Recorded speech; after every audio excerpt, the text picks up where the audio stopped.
I am the American. I like to explore. I like to attempt to raise my IQ. Let's try to do that right now. I'm looking at the comments that came in today on previous videos that I've made, and I have a very popular one called My Mom's MyHeritage DNA Test Results Live Reaction. And in case you're not familiar, a quarter of my heritage goes back to Italy. My mother's grandfather was born there.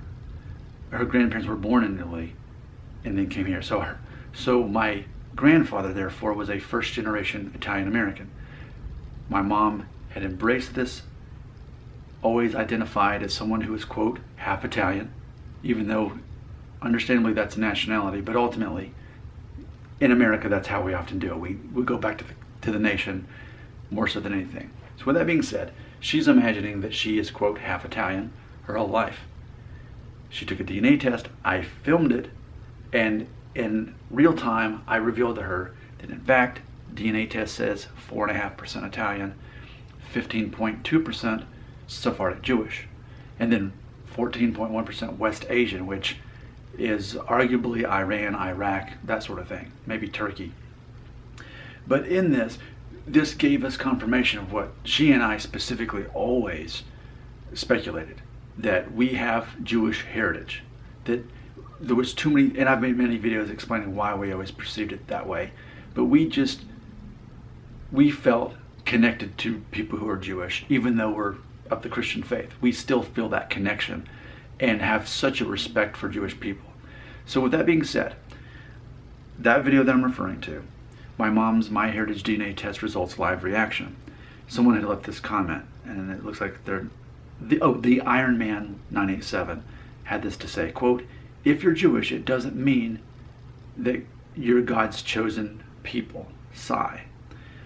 So, you know, he and I went kind of back and forth, and he's talking about how problems in the Middle East have resulted in the notion that Jewish people are the chosen people and that sort of thing. And which I replied, you know, well, for me, it's not that perspective. It's not a matter of that so much. But I think I am challenged in a way that I need to sort of unpack this myself and try to understand by asking the question in the title of this video, are Jewish people the chosen people by God? Ultimately, that's what I'm trying to explore here. I think if we were to go back through most of the history of the world, we would often say, of course not. Come on, Nick, the Holocaust? Look at how so many times, even before that, Jewish people were kicked out of one country and they were always on the go, which is one of the reasons I repeatedly say there's a reason Jewish people are known, especially in the United States, for being known for being good at making money, managing money, investing money, because they kept getting kicked out of places. And specifically, they didn't have this basically idea that they couldn't make interest off of loans, whereas Christians and Muslims couldn't do that. Jewish people could, which only gave them more power and experience in being able to do that.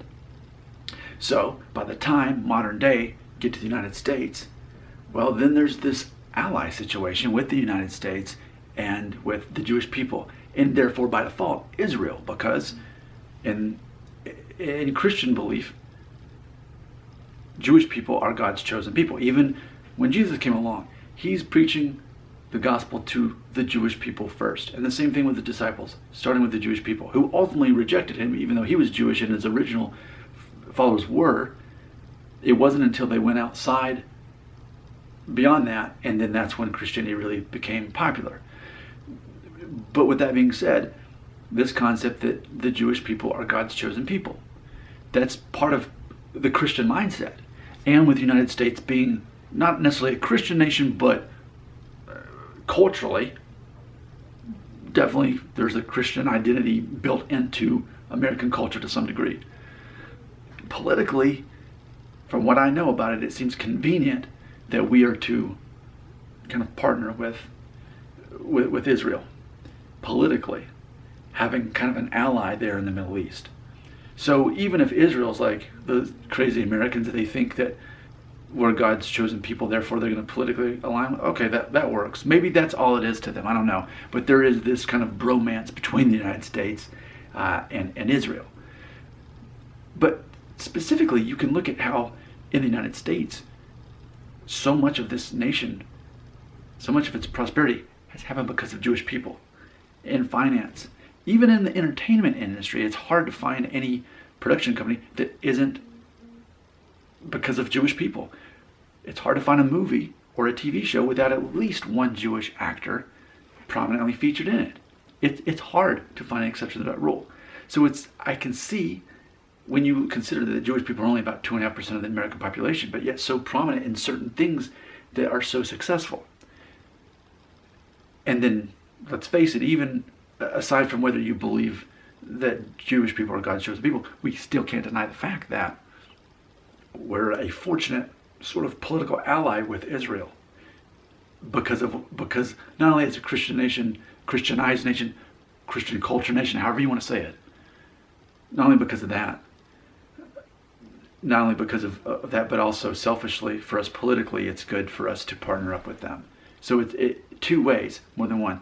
So while absolutely Jewish people have been persecuted and have had some awful things happen to them along the way, it's still as if God has continued to bless them as a people. If for no other reason, they were sort of segregated and that culture became so strong that even through all the turmoil, all the bad things that happened, it actually has enhanced them culturally. Even if you take the religion part out of it, culturally, for the most part, and I would argue that, especially in the United States, Jewish people tend to be more successful in business, if nothing else. More so. I even made a video saying, have you ever seen a Jewish janitor? It's not very likely. And if he was, he would start out sweeping the floors, and a year later he'd be in management, and the next year he'd be the CEO. Like that's how it seems to be here in the United States. It's interesting too, and correct me if I'm wrong, those of you who are really big into facts and numbers, but also that when you look at the population of Jews in the United States and compare it to Jews in Israel, you have arguably maybe even more Jewish people in the United States than the rest of the world. The United States embraced Jewish people in a way that so many other places didn't. It might have been rocky at first, but now it's almost like we celebrate Jewish people, like as if they were the chosen people. So let's explore that. I'm fascinated by this topic. I think it's so cool. Your comments will go right here, and from there we may have more conversations about this. Comments right here.